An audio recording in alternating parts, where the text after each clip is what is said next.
Good evening, all of you. We have another session of the reading class today. The reading class, as it is going to be presented today, will be in the format of a thematic discussion. Henceforth, the reading class will be in the format of a thematic discussion, which is we take a theme and bring in short presentations looking at the various aspects, various angles, particularly perhaps raising more questions, and also looking at the possibilities of developing into a larger, a research thesis. So it may not be a full product, but more important is that we raise more questions about a topic which we think is complex. So today's topic is about healing, the practice of healing, and also the philosophy of healing. What is healing? Healing, is it solely a psychological process? Is it solely a clinical experience? What is it to be healed? What are the psychological concepts behind the phenomenon of healing? Who is a healer?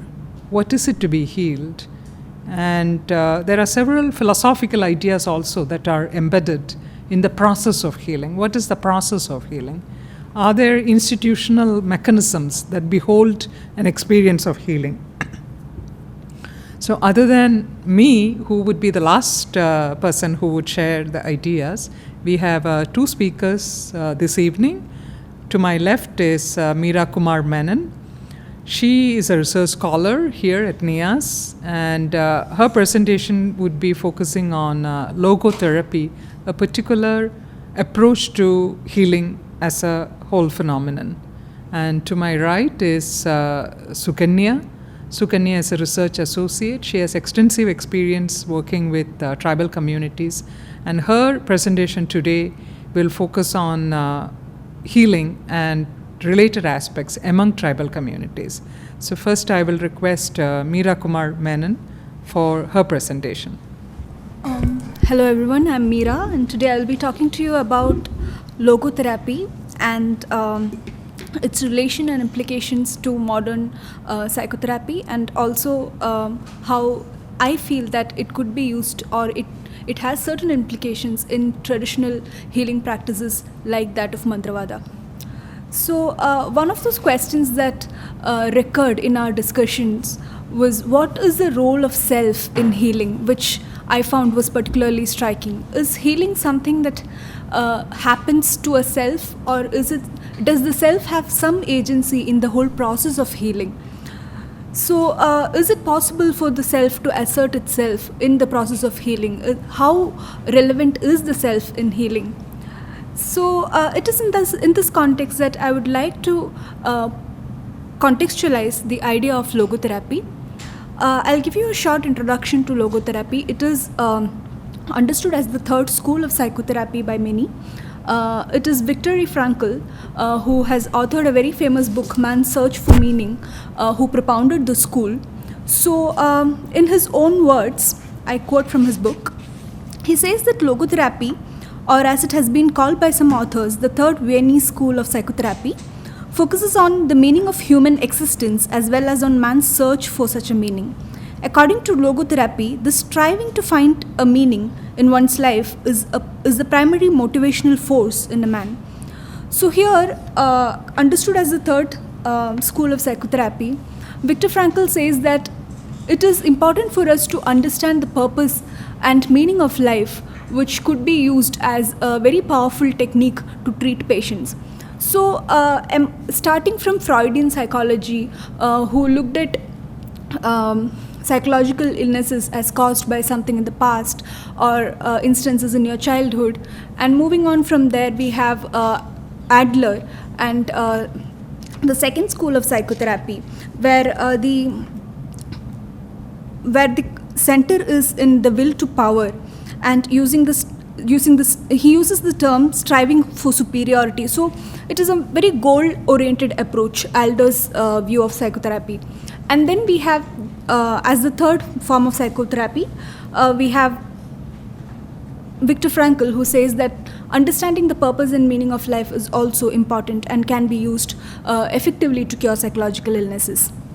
Now, he also talks about three different dimensions in a person's life. One is physical, one is psychological, and the third is noetic.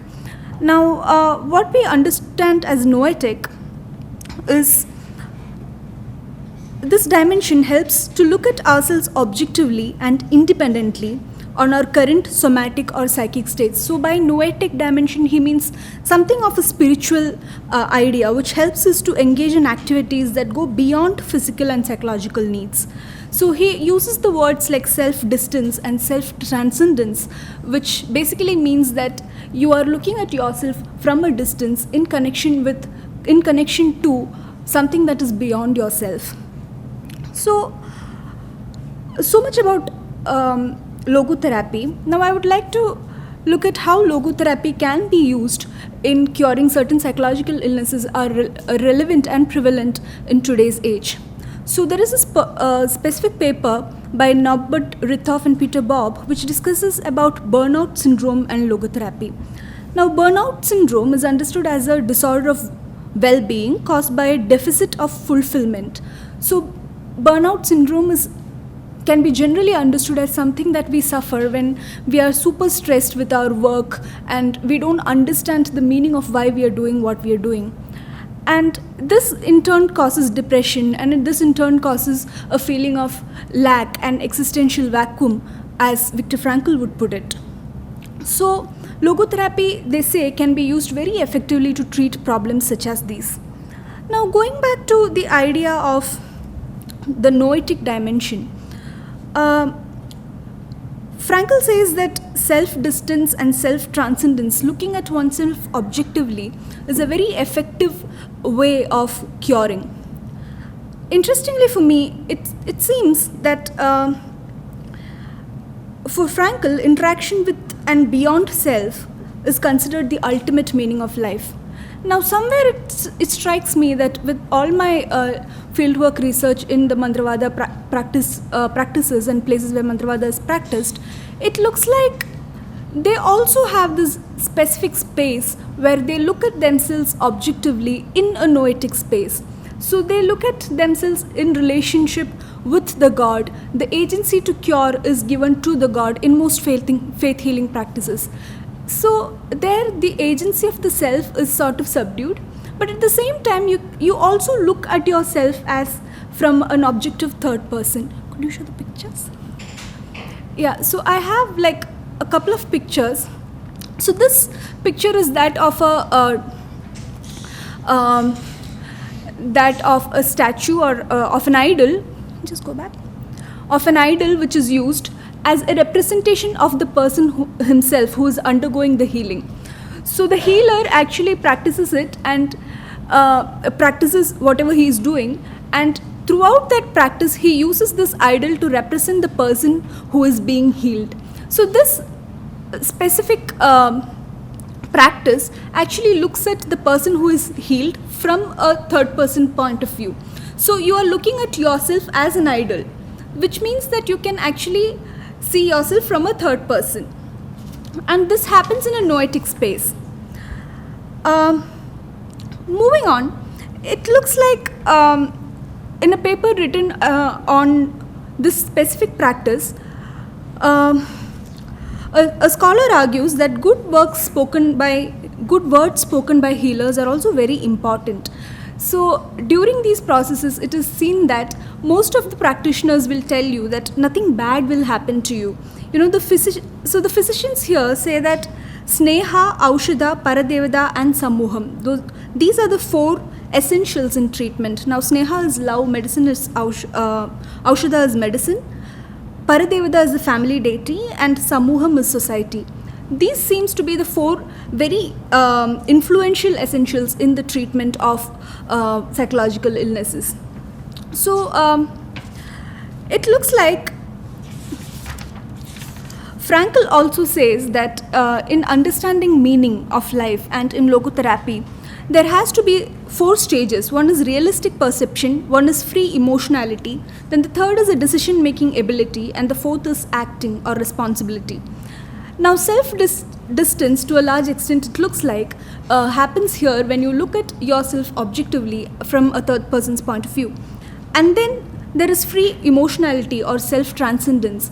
So in the sphere where you have your myths, beliefs, your responsibility being given completely to faith and to God, there is some amount of self-transcendence which might be going on.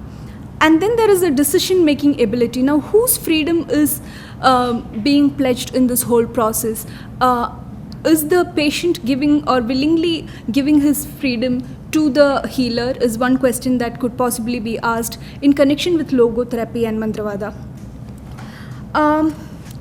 Now, since I have said so much, I would also like to look at logotherapy and Mantravada in the light of mythology. And this is precisely why the reason why I do it.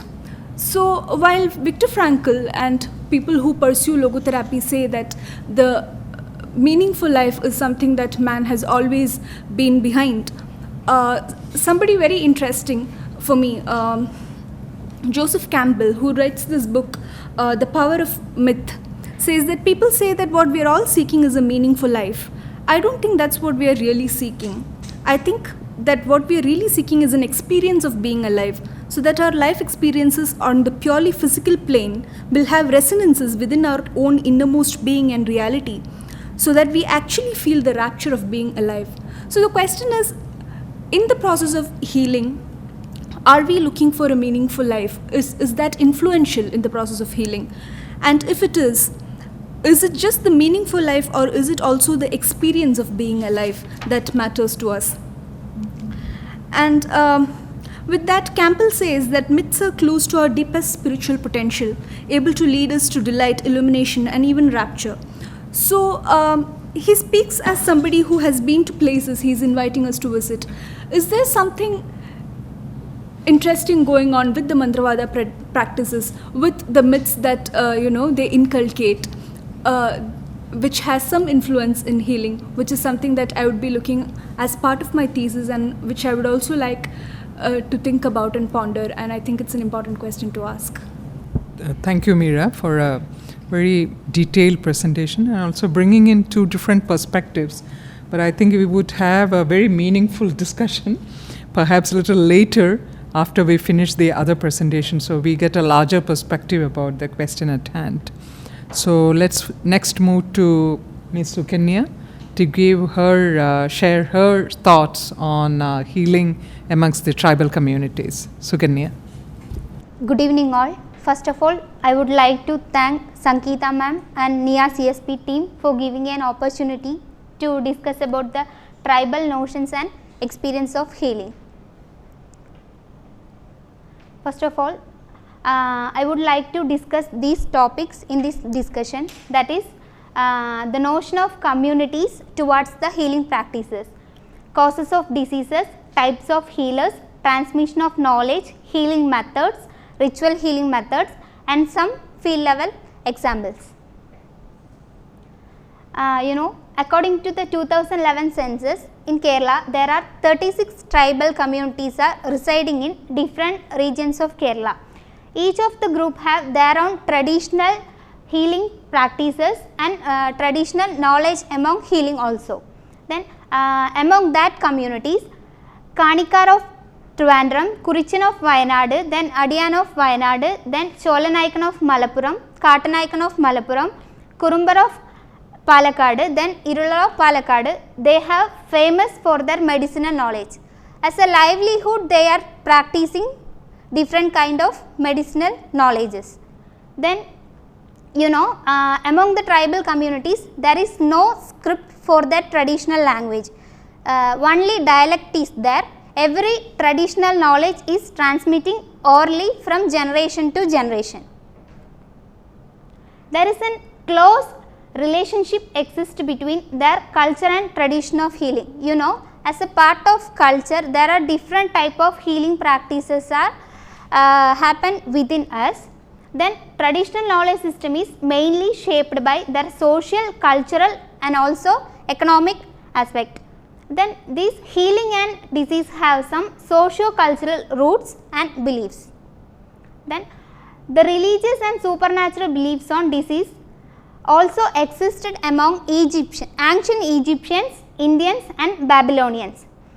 I am saying that Ayurveda is nothing but it is the representation of Indian culture. Then Western medicine is nothing but it is the representation of their own Western culture. Therefore, the tribal medicine is also the representation of tribal culture. Then we can discuss about the causes of disease. You know, for us, I think for me, the disease is caused only because of the changes in the weather condition, climate, or due to cold or hot. But among the tribal communities, there are two types of factors are reason for their diseases. One is natural factors like us, change in the climate or hot, cold or weather, etc. Then second one is nothing but supernatural factors. Due to the supernatural factors also some disease will be caused. For example, sorcery, evil eye, magic, witches, etc. Then according to B.G. Banerjee and Ritula, they used to say 7 reasons behind the causes of disease. One is angry deities. Due to the angriness of deities, some disease will be caused. The second one is sorcery and witches will be also reason for some diseases. Then loss of soul. If someone, a diseased person's soul is lost, that will be also reason for some kind of diseases. Then evil eye. Then possession of some spirit or intrusion of some object into the body. Then loss of equilibrium in body due to cold or hot, heat. That is the natural factor, others are supernatural factor. Then because of the ancestors and other ghosts, this is caused, that is who have feel that they are forgotten or not recognized. For some point of instant, they used to think that the spirit is to think that my people are forgot about me, they are not recognize me, then I will remind them by causing some diseases. They have that kind of belief also existing. Then these are the some field level examples that I get from my previous institution during my field work. According to the Muduan community of Idukki, they used to believe that the chicken pox is caused due to the angriness of goddesses Mariamma. Goddesses Mariamma will be cause some diseases if she is to get angry. Then according to the Cholanaikan community of Malappuram, they used to believe that fever, leprosy and headache is caused due to the ancestral angriness. Then we would like to discuss types of healers. There are 2 types of healers present among the tribal community. One is herbalist, that is who knows about the herbal medicine, herbs, animal matter or other particular matters. Then second one is those who have divinity, he is called as a medicine man or ritual healer. Some diseases will be cured using normal herbs, but for some kind of diseases along with the herbals they need some medicinal practices also, healing practices like magico religious or ritual kind of thing also they needed. Then how this knowledge is transmitting? I already told that the tribal medicine among the tribes they have only dialect, there is no script. Then how it is transmitting? One is orally it is transmitted from elder to younger. Then second method is they can't say through mouth, so it has some taboo. So during their dreams the ancestor used to come then reveal about the secrets of that healing medicines. Then healing methods I already told, ethromedicine, using herbs and other ingredients they used to heal some kind of diseases. The second one is using some ritual or conducting some ritual along with the medicine, some diseases will be cured. Devadal is one of the example among the Cholanaikan community. Chemmakaran is the priest who used to perform this Devadal for curing some kind of deities by invoking the deities.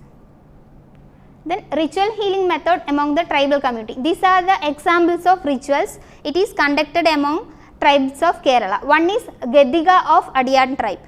Then second one is Chatupattu of Kanikar. Chatupattu means it is nothing but it is a purification. In that language it means purification. Then Kodati of Kattunaikan or Padinaikan tribe of Malappuram. Then Marikol of Paniya. Marikol is performed for prevention of chicken pox and leprosy. Next. This is the image taken during the Chattupattu of Kanikar. Next. Then these are the puja things. Third. This is nothing called kokkara. This kokkara is used for conducting the Chattupattu. Using this rod nails, they used to make noise. Then along with us, they used to chant. Some chanting also happened.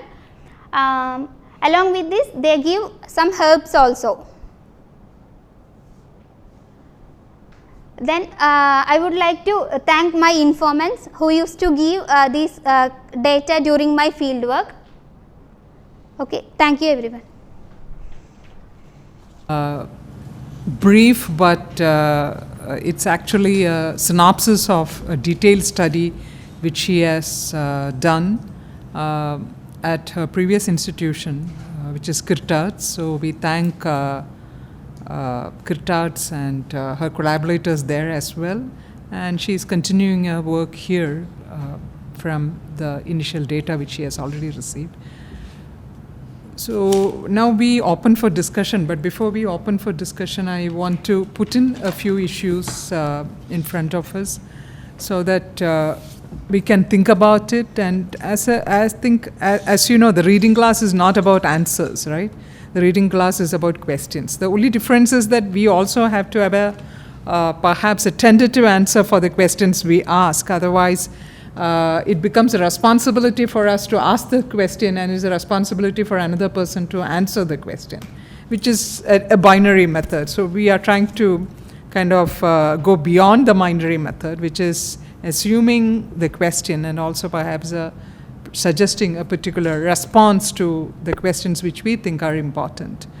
Meera, in her presentation, I think brought in two different possibilities, which are sort of extreme, or at least they are kind of a bifurcated possibilities.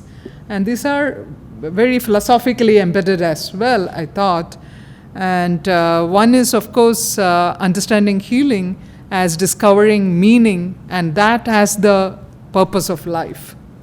And the other is perhaps the awareness of being alive itself, which I feel is very interesting, because to enable oneself to find meaning, which leads to recovery, is more an active process, and it involves the agent much more. And the other is a slightly lethargic approach, I would think, because it is a sense of being alive. So even if you don't sense that you are alive, being alive, you are alive. I mean, there's a philosophical debate which is possible, that whether we have to be remembering whether we are alive, because the body itself gives you cues if you are not well enough. So can we define well-being itself as equivalent to being alive, or being alive is basically a sense of body, a physical sense? But to look for the purpose and look for the meaning of life and to consider that as purpose involves a few transphysical properties in our thinking and in our exploration. And that perhaps also may have to go beyond the sense of being alive. Of course, this is it's a contentious topic, and I'm sure the authors have thought about it before suggesting it, and they would have had enough reasons. But I think it's interesting to debate on that, whether healing itself is an active state of your body-mind, or whether it is not as active as we think. So to consider healing as a very dynamic, process-oriented experience, or to consider healing as a default state of a healthy body. So these are very interesting contentions. Another point, I think, which Meera brought, and which also has a lot of philosophical implications, are to consider self-transcendence in the process of healing. And she also brought in, quoting perhaps Viktor Frankl, that it also involves an amount of realistic perception, emotionality, and then self-transcendence. And this is very interesting again, because at times when we feel sick, the immediate sense is that things don't make sense to us, right? So the lack of sensibility of things accompanies being unwell. And this lack of sensibility, what is the range and impact of it on our body and mind, is interesting to look at. Particularly if we consider realistic perception as an important trait of well-being. So what do we mean by perceiving the real? So is there something called realistic perception? Of course, I mean, the author would have used it in a particular manner, but when we say realistic perception, is it the inability to, is it the ability to see the various factors involved in a complex situation, which of course directs to yourself? Or is it perhaps only an immediate glance of the situation where you are? And also to bring in the idea of self-transcendence as a factor in healing is very interesting, I feel, because what is exactly transcended, or what causes transcendence, is also very interesting. Because to be well itself, is it a state which is to do with just the body and the mind, or the state of well-being as subtler dimensions where we can talk about certain sense of transcendence as well? Then what are we transcending, and what causes transcendence? In Sukanya's presentation, I would pick from Sukanya's presentation, I would just pick perhaps two ideas, which again I find very interesting. One is the consideration of disease as the loss of the soul. So it's a kind of your loss of yourself, if at all I translate soul. And in Malayalam, maybe, I don't know, what you say in Malayalam for soul?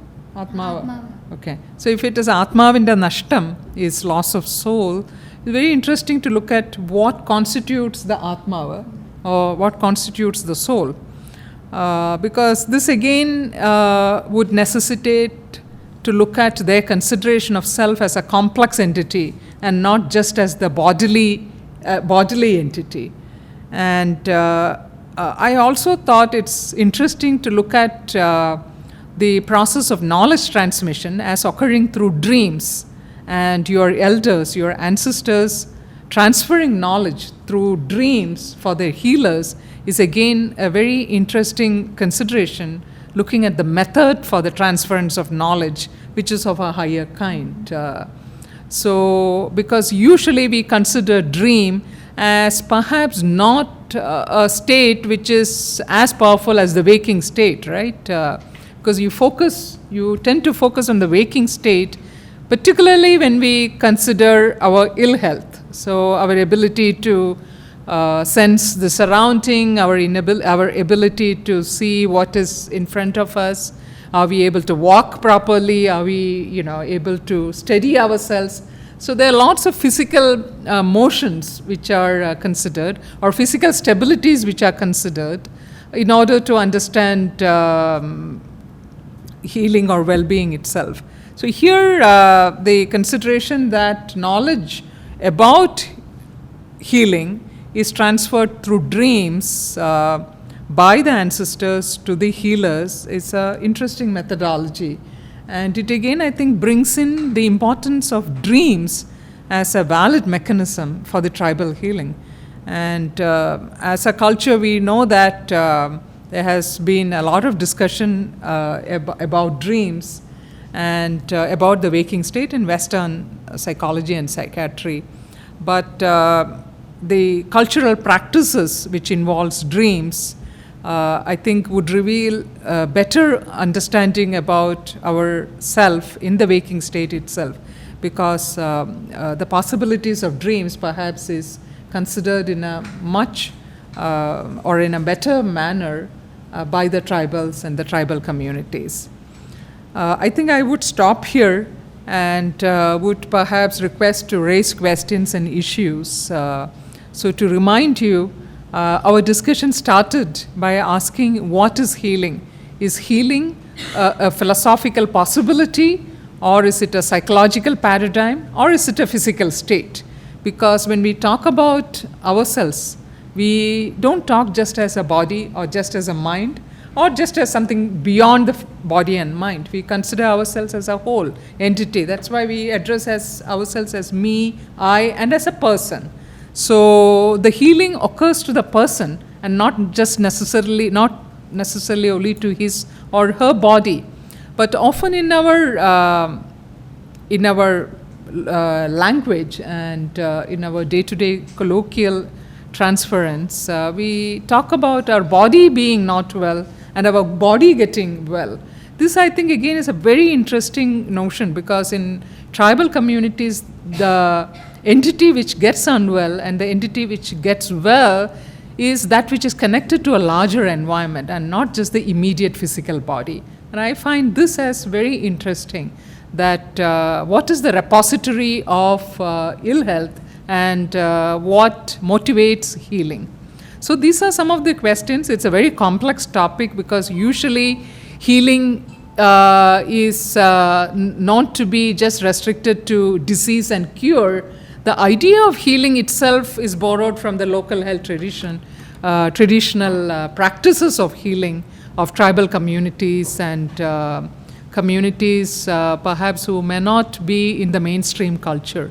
So the idea of healing itself is something to be considered in a different manner than we consider disease and cure, which is a part of mainstream healthcare system. So maybe we can raise a few questions, and I think, as we said, when we raise question, of course you can say you're raising the question to a particular person, but then maybe it's good to begin with your own possible response also, because that gives us the responsibility to give a possible response to a particular challenge. But of course not necessary. I mean, what I'm saying is just to try that way, so that we break the binary of somebody asks the question, somebody else gives an answer. So it becomes more of an interactive session, not just a Q&A. So thank you. Okay. Thank you for the great discussion that we just heard about. I don't know how valid this question is, but when Meera was saying that even in faith healing traditions, like you give your agency maybe to God or the healer who you think will decide or cure you, do you think that in this way the self is also getting manipulated? Like it's not getting cured or something, it's just like the healer coming up one day to you and just saying, oh, you're healed. And just because you're manipulated or you're given up your agency of this body or your mind to that person, you think psychologically that you're cured. Maybe you are not sometimes. So it's just a manipulation, or is that, is it not like just like Pablo effect, like you give just a sugar instead of a medicine and you think you're cured psychologically? But do you think that also affects the body when the healer says not manipulating you, just manipulating you, or just healing you? Like, what is the difference? Interestingly, you use the word manipulation. So while I was in the field work talking to one of these healers, he also used the exact same word and said that healing for them is also a sort of manipulation. You build trust with your patient or your victim, and eventually you give them a narrative that they believe, and that is the process of healing for them. So there is a certain specific amount of manipulation that goes on in the healing process, he says.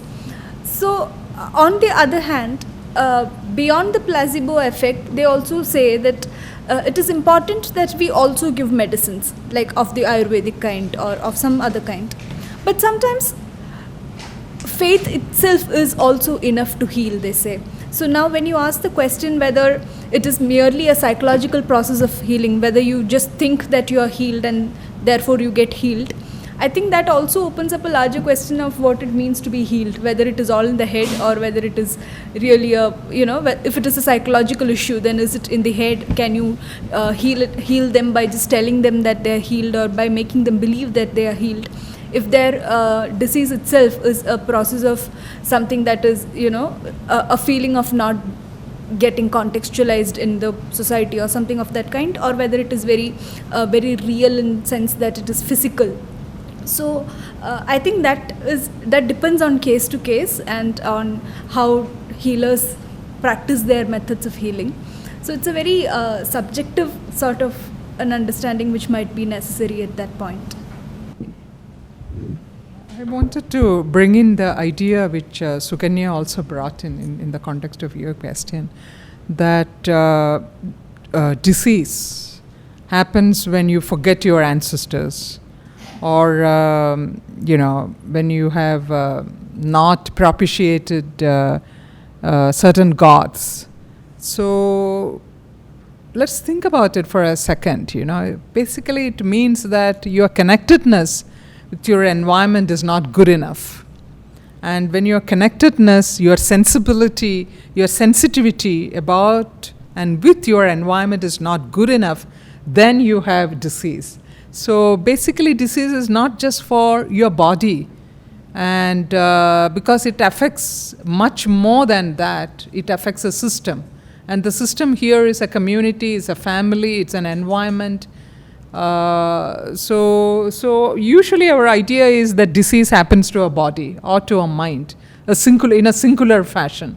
But I think in the context of local health traditions and tribal medicine, we see that being unwell is something which happens to not just in one singular entity, but it happens to a system. So that is why it affects the environment, it affects the community, and it affects not just you, a lot of other people connected with you. So which I think is a very interesting, extensive notion of understanding what is it to be unwell and what is it to be healed. Yeah. So Niharika, you asked like if the effect could also be on the body itself, like if the person is manipulating or something. So like I think I've spoken about this earlier when I gave my reading class presentation, that yes, like sometimes when you think like the mind thinks in a particular way and believes in a particular way, it can really have an effect on the body. As like one example I can think of is something called as pseudocyesis, like in which a woman, by believing that like she is like in really wants to have a baby. So by believing that she thinks that, oh, I'm getting pregnant, and because she really wants the baby, so she can develop symptoms of pregnancy, including the womb becoming larger and all of that. So yes, it's scientifically shown that the mind can have such an effect on the body. So you can actually read this up, like pseudocyesis. And so my question is that something related to like notion of healing. When we talk about the healing is something like when you bringing back to the normal life experience. When we talk about the healing means like if you are giving some extra effort to bringing back to this normal life experience, what we consider as normal life experience. Then we talk about this self-transcendent. When you transcend this, then where is this concept of bringing back? You have already transcended. So what is your take on that? I am not able to connect these 2 points. So there are different ways for people to make meaning or sense of their lives. So for somebody who has a strong faith in something, in God for instance, their idea of God being responsible for you or becoming one with God might affect the process of healing also. So I would like to quote from Frankl, who says something important, I feel. However, when a patient stands on the firm ground of religious belief, there can be no objection to making use of the therapeutic effect of his religious convictions and thereby drawing upon his spiritual resources. In order to do so, the psychiatrist may put himself in the place of the patient. So if it looks like the belief of the patient himself is in need of spirituality or is in need of a spiritual explanation for what is going on with him, and if the healer can give that kind of an explanation, then maybe to some extent self-transcendence is important for the person to feel that he has been taken care of, or he has had a meaningful relationship with God, which he understands as the purpose of his life. So for many people, I personally believe that the sense of a purpose would also come from understanding that you have had some spiritual connection, because a lot of people think of it as the ultimate aim or purpose of their life. So for them, probably healing also means feeling that connection of being one with God or something of that kind. Thanks, Meera, for the wonderful presentation. So this is basically clarification. Actually, I'd like to sort on this notion of the self-distancing. Self-distancing. Yeah. So, you told that that the patient who is suffering, so he distance oneself and look oneself from the third person point of view. So I just want the just seeking the clarification that because it is mainly argued that that the third person point of view is a rational point of view on oneself. And most of the time, because Frankel was influenced from the Husserl and from the bracketing and all that, but the people argue that because you cannot jump out of your existence, because existence makes what you are. So there is not possible to jump out of one's and look oneself objectively in the rational manner. So isn't it possible that this distancing is possible by what Professor Menon is also referring to, that about the notion of the good life, of the well-being. So since I have the variety of experience, so also, because in the disease, that well-being, or what Gadamer says, the equilibrium, so it gets disturbed. So that helps me because I also have the memory of that, or an idea of that, if not memory. So that helps me to take the distance from the particular kind of. So rather than the self-distancing, that is distancing from that particular episode of not being well, and that helps me to go to the notion of that help me to distance itself from that. So that's your views on that.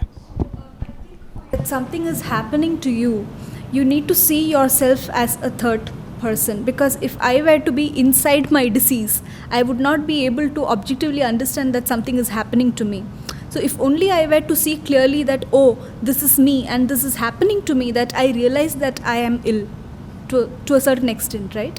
So when it is largely psychological, especially in cases like Bhada pedal or possession and things like that, or even if it is a psychological disorder like say bipolar or multiple personality disorder and all of that, it is difficult for you to see yourself as being affected by the disease. So for instance, when the faith healing practitioners, people who come to them often say that, the cause for my disease is that somebody has possessed me or somebody has done something to me. And then most of the time they cannot understand that, there is an agency of the self, and that it is to this self that something has happened. It all becomes confusing for them.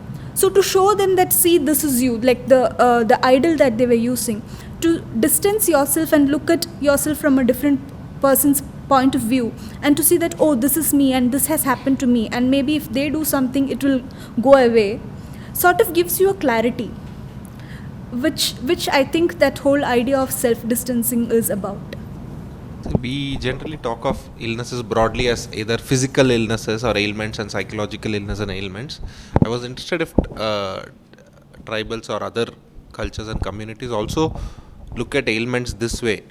As do they sort of draw a hard distinction between psychological illness and physical illnesses, and how do they correlate between causes and their ailments? Do they think certain causes, for example, for getting forefathers and ancestors, causes only certain kinds of ailments, or can it be used as an explanation for any kind of ailments? For example, even fevers, which we think of as physical ailments, or do they cause also what we think of as psychological ailments? So that way I wanted to see, like, how do they have specific causes for specific ailments or not? And the other question is, do they draw a distinction between physical and psychological ailments? Actually, it varies according to the community culture. For example, I already told that according to that Mudwan community, that fever is, according to the Cholnaikan community, the fever or leprosy or the headache is caused because of their angriness of deities. But in some communities, they may be believe that it may be physical. It depends. We actually cannot differentiate how they are perceiving, whether it is because of physical or whether it is because of some natural factors. I don't know how they are actually differentiating. For example, in Kanikar community, they used to perform some kind of ritual for the pregnant woman for not affecting from the some kind of diseases. It's like a preventive medicine. So, sometimes at the time of pregnancy, various types of illness will be happen, but they are saying that it will happen physically, but mostly it is happen due to the supernatural factors. So it depends upon the community. I'm not sure how they are differentiating. So when Meera was talking about the experiences, you talked about how trust is important for the mantravada or even in any community. For healing, the trust is very important, right? So even in case of performing arts like Teyyam also, they also do these kinds of, like when somebody is affected with some diseases or something, they come and they have a mutual trust. So in case of tribal communities also, there is this community, close network that is happening within them. So for them it is easy for the trust to be there with the healer. But in case of how when a healer tells that I got this ability through dream or something, how easy it for them, the other people, to believe that they have got this ability to heal through the dreams, like. And otherwise also, like when in the present times, the people from other communities and from cities also come to these healers. So for them, are these people like from the community itself going to the people like who tell that I got this ability through the dreams, or is it people from outside who goes to them for healing? Okay, so you are right, like a lot of people come to these healers and they are not necessarily from the rural areas or from exactly where these people are. So during my fieldwork, I heard that a lot of people from like different states even, and sometimes even from different countries, come and tell them about their problems and seek healing from them. So I was asking them how important belief and faith is, and is it necessary that they believe in what they are, what these practitioners are doing. So one of them told me that, see, it is not necessary that everybody must believe in us for this to happen. For instance, there might be parents who believe in the healers, but there might be children or children from our generation who might not be all that might believe in all these practices. So some of the practitioners believe that belief is not all that important, because regardless of whether or not you believe, their belief with their God, their connections are enough to cause some amount of a change in the person. So is it absolutely necessary that both the patient and the practitioner has a belief is questionable, because sometimes there are practitioners who believe that it is their belief rather than the patient's belief which matter. So and when you ask me how you make sense of somebody saying that it is through dreams that I got this capability or something, that differs from people to people. Like for some people you have to be extremely rational and give them that this is exactly what happened. But just to think about it, Freudian psychotherapy also talks a whole lot about dream analysis and all of that. So I don't know, like it depends on people, I think, about how much they would believe in some explanation of that kind. The importance of belief in all what we can say broadly as alternate medicines. I wonder if, this is for not at anybody, if there are studies which have done as to how effective are more mainstream allopathic or scientific methods of medicinal treatments, how effective they are or how they vary with the what you can see as the belief of the patients on these methods. Are there such studies? And even I was wondering if when they conduct something like placebo tests and things like that, does the belief of the people who are sort of subjected to these tests, does this play an effect? For example, have tests been done with children, because I don't know if they can form beliefs at that particular age, and how that affects these medicinal, how these medicines sort of are effective on them. Okay, so again, this is based on field research only. Like when I went to a particular center, there were a lot of children. So one of the mothers told me that it is because we took him here because the baby has been crying because of some sort of a nightmare, and that is why we are here. And I don't know if the baby believes that going to the practitioner. I'm pretty sure that the baby has no idea of what is going on, but giving that one charade or one something to tie on their hand seems to be fixing their problems. So the idea is that the healer himself tells me that it is based on belief. So the child must be crying because of whatever reasons, whatever happened to the child. Maybe it's just a scare, maybe the child is just crying because he's sad. I mean, it could be anything. But it is the belief of the parents that it is okay, that the situation is under control. So the next time the child cries, they would not be like, they would not be afraid that, it is some possession or it is something of that kind. They would be able to manage it better. So to some extent, the healers are also rationalizing.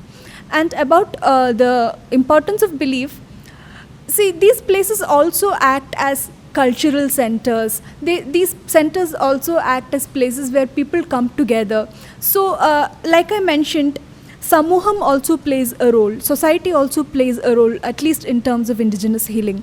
So this one particular healer tells me that people believe that they can approach us for anything. It need not be psychological healing. It need not be any problem that has any relation to healing at all. They act as a center where people can go and, talk to them, tell them what their problems are. It acts as a support mechanism of sorts. So they say that people believe no matter what we get from this illam, this center of healing, if the people, it is the goodwill of the practitioners which matter. So no matter what they give us, it will be of effect. So with that kind of a belief, if you are approaching somebody with that kind of an openness of mind, which is very, very rare in our society right now, maybe it has its own effects and influences. So to what extent is something I'm also curious about, which is also part of my study. But yeah, that is how it works. I think, Siddharth, you also brought in a conceptual divide of mainstream medicine and what you described as alternate ways of medicine. And this is because that is how the whole politics of medicine or healthcare has been practiced in our country and perhaps other countries as well. For example, what is today widely believed as different extensions of yoga having therapeutic powers for various ailments is considered as an add-on treatment. Apart from what you would, administer as the main purpose or the main, aid for healing. I think what you said is also raises a lot of institutionalization of healthcare. What is marginal? What is alternate? Because the idea of alternate healing, method of healing, itself has to be looked at, Why would something which is based on pharmaceuticals and pharmaceutical companies is believed more, and something which is based on your community healing, environment and more connectedness is considered more as alternate? It should have been the other way. But fortunately or unfortunately, we have developed a culture where mainstream is more medicine oriented and alternate is more belief oriented. So I think that's a very interesting divide. So some disorders are self-limiting by their own nature. So the patient would be treated of the disease in spite of having any intervention or not having any intervention. Is it possible that in some cases, I don't know of all cases, but the treatment is usually a fluke in such cases, and the disease would anyhow be cured without any intervention also? So for example, you also told about leprosy as one of the diseases that is treated by these tribals. So leprosy is an allopathic term, and these people, I'm not sure what term they would be using, probably kushta. Tribal language, maybe Chori Okay. or curdy. Okay, Like okay. that they used to use. Okay. Ayurveda has a classification of disorders called as kushta, among which leprosy is one of the types of kushta. There are other kushtas also, but in common parlance, kushta is seen as a synonym for leprosy. And there are several types of kushta which could be easily healed. So when these people claim, the tribals claim that they have treated a case of leprosy, is that actual leprosy that is being treated, or something which is more self-limited that is being treated unnecessarily? You all know about migraine. Is there any remedy for migraine? No. But we used to treat for migraine. They used to say that there is no permanent remedy for migraine. But if we used to go to the healers, they are giving some kind of herbs along with some juices of some fruits they used to give. Then they have also give some kind of suggestion to me. So maybe I'm not sure. I used to believe in tribal medicine. Then I had that medicine. For nearly 1 year, I don't have migraine like that. Saying about some kind of skin disease. I'm not sure whether it's exact leprosy or something like that. Even for cancer, they are treating today. So it depends. Maybe if I'm saying it's leprosy, they are saying it's a skin disease. It should be differentiated. To some of these places where I visited, they were saying that there are self-limiting diseases as well. But I again believe that there is a lot of meaning-making processes that are also questioned here. Because if somebody has leprosy, they not only have the physical symptoms, but they also believe that it is caused by somebody. Somebody has, deliberately cursed you. All of that is also there. So some part of healing is mostly probably addressing those fears and those emotional factors, as much as it might be influencing the physical ones. So maybe the impact on the physical is much lesser and the impact on the emotional is higher. But in effect, the patient feels much relieved because his emotional problems are to a large extent taken care of, because for him it is also a problem caused by belief, which is being addressed here. So does it completely address the physical ailment? Maybe not. Maybe that part is being taken care of itself because it is self-remitting. But wouldn't, if the physical counterpart is taken care of, right, wouldn't the psychological turmoil accompanying it also be taken care of? I am not sure how the body-mind nexus work in that particular situation, because sometimes even if your physical problem is done, you still feel that, oh, maybe hypochondria, for instance, you keep wondering whether you are ill or not, and that itself becomes a disease. But if so the physical symptoms of leprosy are taken right, care of, right, then wouldn't The person think that the curse has been removed. right. They might, yeah. But I think that will take a while, right? So, in the meantime, yeah. To offer them certain solace. Right. So, and these kind of healing practices, at least the more intense sort of mantravada practices, are more to do with other kinds of psychological illnesses. Like these, they usually treat with some kind of herbal medicine, like for leprosy, for instance, or infertility. But for the other kinds, like feeling of possession, and which are more psychological in nature than psychosomatic, those they take care of in a different manner. Political inclinations of these cultures, the two juxtapositions we learned here today, like one is more inclined towards the self and the other is bringing oneself out of a person out of his or her own head. Like from what the brief description, like for example in the traditional healing practices, even from my own rural Andhra Pradesh, we see the graphic and violent representations, the dramatic performances using music and dance. All of these seem to be aimed at bringing oneself out of their own self into their community and giving them a shock of the society, so to the cultural performance, so to say.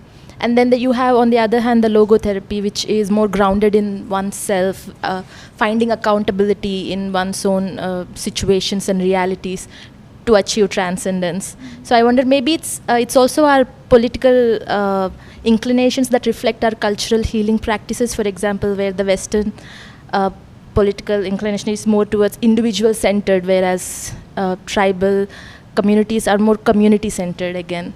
So maybe perhaps they're all interconnected. I'll just say one sentence and maybe they would also have much to say about it. I think Sukanya made a very interesting point when she said that Western medicine is a reflection of Western culture, whereas tribal medicine would be a reflection of our own culture. And whether it is about looking within or say like practices of introspection which comes along Western psychotherapy, or whether it is something else. Like logotherapy, for instance, is interesting because they take away from the Western traditional three-dimensional concept of body, psyche and mind. And he recognizes there is a recognition of a dynamic, interactive nature of these three spheres, which is something that you also see in indigenous healing traditions. So there is a congruence of all three rather than looking at them as different separate entities. So yeah, maybe what you said is right. Maybe they can answer. I thought it was interesting you thought that when community activities are there, you are bringing the self out.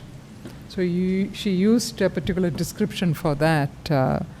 And otherwise the self is inside.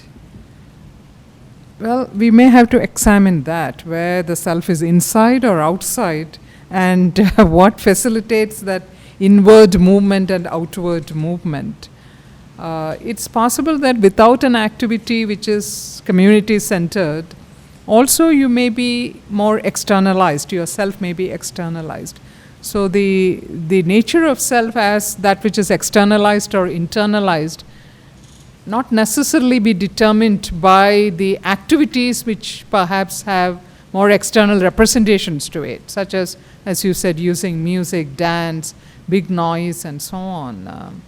Because the movement of the self is possibly both inner and outer. It's continuously going inner and outer, which is interacting with a community or another person which is outside, and getting all that information and emotional content to your inner self, and perhaps using that content to understand yourself and another. So I would think this is a process which is multi-pronged, and it's interesting to look at both the process as perhaps having a political element in it.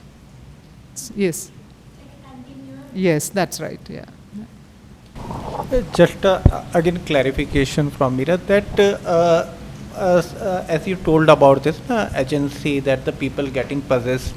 So if the person feels that I am possessed, so we assume that he has certain kind of agency, because he or she is still thinking that I am getting possessed, I need to get rid of that. So at this point in the normativity of the person, she can still distinguish from the one mental state from the another.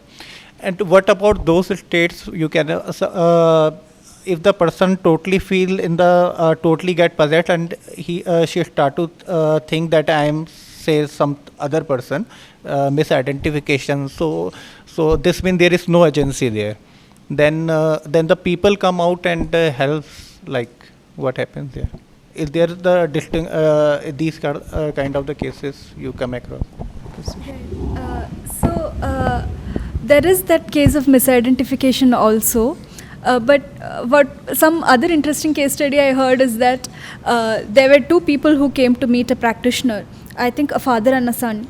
And the father kept saying that, the son is being this, the son is being that, this is the problem with the son and all of that. Ultimately, it ended up that it was the father who was having the problem and it was the father who was the patient. So this could also happen.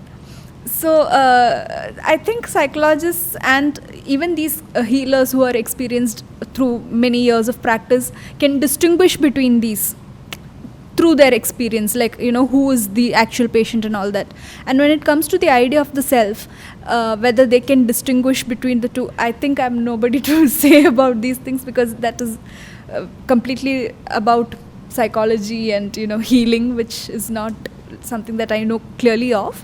But the idea of the self and distancing from it, I think, helps in healing process, because you can see that you are ill, which is sort of seems like it is a prerequisite for healing. So yeah, that's about it. What happens when there is multiple personality disorder, whether one person will be able to heal the other and all, I don't know. Like it's something I really don't know. We're asking the context of possession, right? Yeah, exactly. That where then the healer helps or the person, does the person help the agency, because the person then feels like that stage. Okay, because he identified with that stage more than There's no agency for that's possessed self, yeah. So right? that I would like to ask, rather than affirm, that if the possession takes place, then at that place, what the person would like to be in that a person find that as the more true self than the earlier self. So in that place, what about that agency of that person?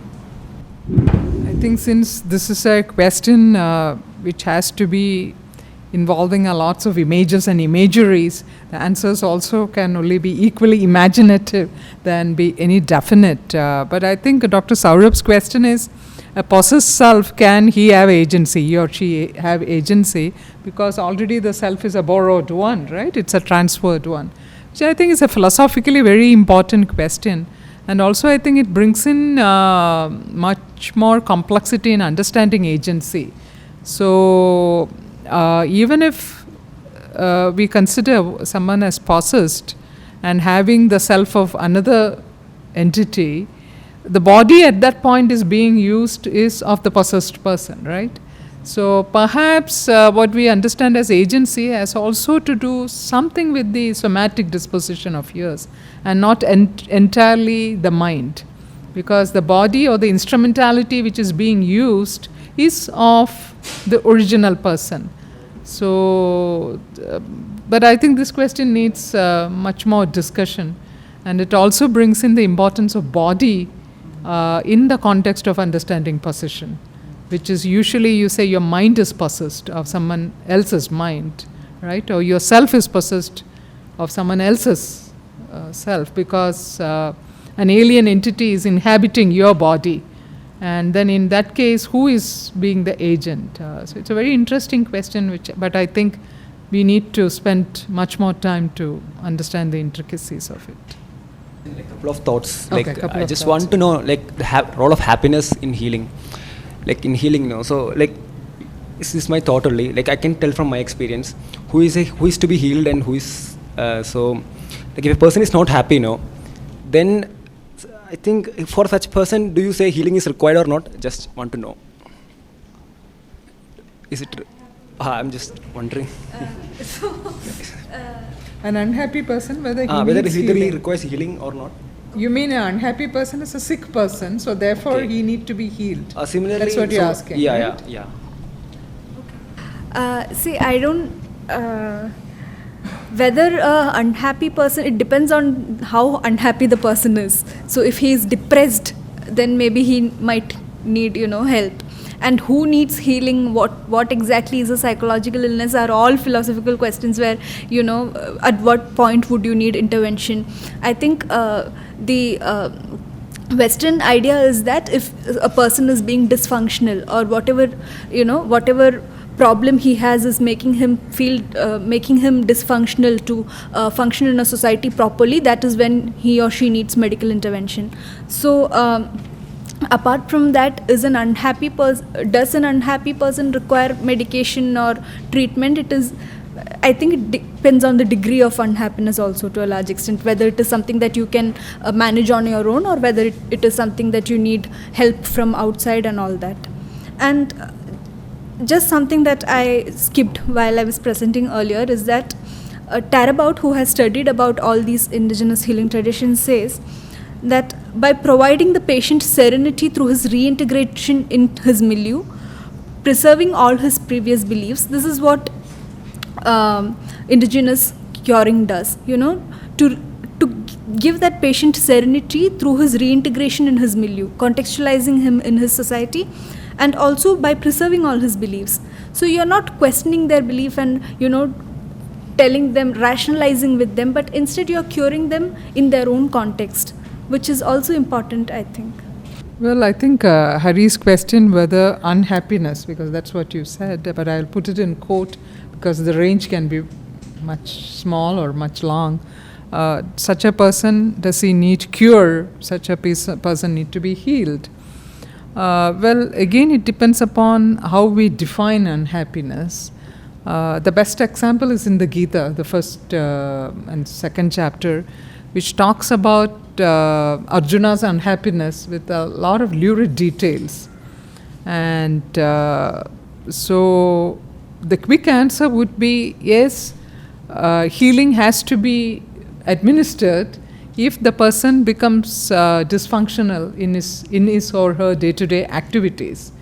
So, but it again depends upon unhappiness as an existential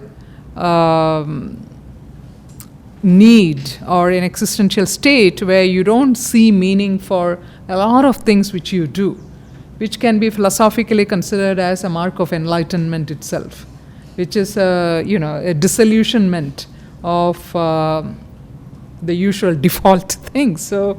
So often enlightenment is considered as a kind of not seeing or not sensing a kind of fulfillment or not being happy with what's happening around. So it depends upon what is the depth and range of the unhappiness. Though it's a nice word, so many times a lot of creativity comes from disillusionment, and we always have examples of artists, philosophers who have become highly creative because they were just not happy with what was going around and perhaps not happy with what was going within oneself itself. So being unhappy can itself be a step to being cured, or itself can be a state of not perhaps doing good enough as well. So it depends upon how you define. The person is dysfunctional but is happy. I'm sorry? What about the reverse? The What's person is that? dysfunctional but he or she is happy. So Okay. So dysfunctional, can you tell me a little more about that? Dysfunctional, he or she is not able to do the day-to-day activities. But he is happy. Happy. So Yeah. healing.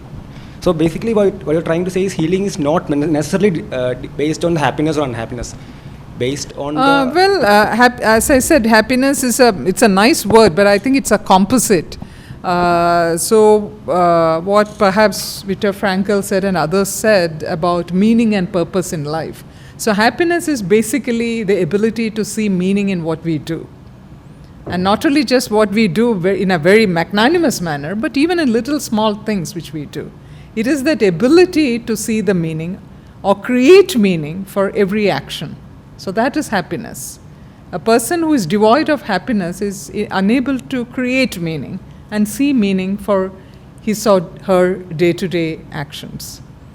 And creating meaning is very important also for seeing a larger long-term purpose of life. Because the purpose of life itself is to create meanings. Basically, meaning thing, see, I really don't know whether there is a meaning or not. But this is a thought, like meaning comes, I think it is what we define, basically. I don't know whether there exists a real meaning to life as such. Yeah, so when that question is taking life as a whole, which none of us know what is life as a whole, right? That's a big assumption, that life as a whole, what it is. We don't know.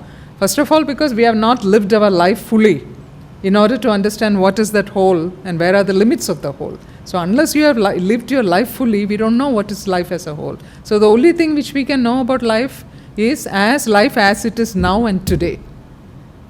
Right? So that kind of a extensive view of life is a sense of a kind of a detaching oneself from active life. So there is nothing called as a whole life, right? Because life is a continual process. And so that question where there is meaning for life as a whole, it depends upon what do we mean by life. Again, it depends upon what we mean by life. If you are sleeping perhaps 60 years of your life, kind of a slumber, intellectual slumber, emotional slumber, existential slumber, definitely then there is no meaning because you have not created a meaning. So meaning is a very existential state, which has to do with every day, every minute of your life. So the other kind of a detachment is a detachment which is not dynamic. So what we call as detachment to understand life as a whole itself also has to be dynamic, because otherwise you have not experimented or we have not really understood what exactly is life.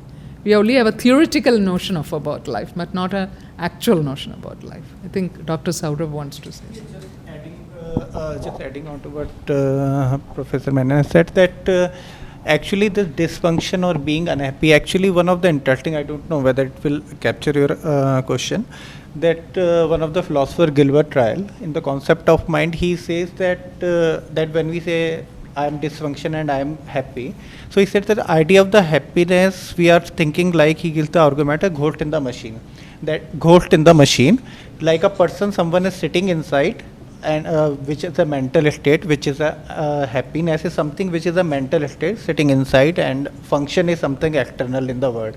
While he say happiness is basically disposition. So whenever I talk about the happiness, so it is not something, it is my close mental state, a disposition. When I am happy, I am disposed to do something. That only this mental state emerges. So that is one of the thing he says. I don't know. On being happy but dysfunctional, I think one clinical entity which fits that bill would be a case of mania, where a person is actually ecstatic and euphoric, but then very dysfunctional. In fact, the excessive happiness, the euphoria, makes him have thoughts and thoughts that are bordering almost on delusions, and misjudge about his own capacities and about situations, and makes him or her take lot of risks. And so at least mania is to be treated. So yes, Ashwini, please. Just a thought. Like I read somewhere that we all human beings are created through cells. So we created through by cells. Cells. Okay. Yeah. So we all are unique in that way. Like we are not a single entity or single person, but we are a system. So millions of cells or billions of cells is equal to one person. If it is like that, then so every cell has this positive and negative energy. So everyone has the so all the cells are connected to the mind. So mind is the controller of all these cells.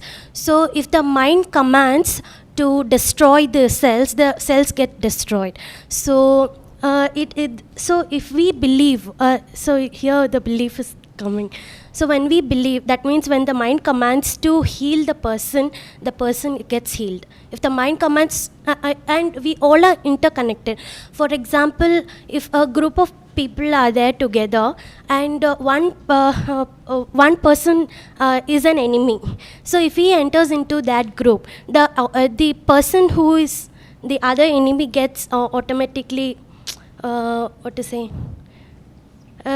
he gets affected. So this is due to we all are connected through vibrations. So we all are through waves. So any person can destroy anyone. It is through these vibrations. So okay, I think Ashwini wanted to share a particular theory of existence, which is of energy and vibrations, which is a very good theory that we are all connected, and all of us are connected through our energies, and being positive is very important to invoke healing. And I think the whole discussion was about bringing in more components in understanding healing, where more interconnectedness, and not just as singular entities, but as complex entities, composite entities, where another person's perhaps illness is also going to be a factor that determines your illness. So, which is not part of the mainstream thinking about healing. The mainstream healing is about a very singular view about being unwell and being cured.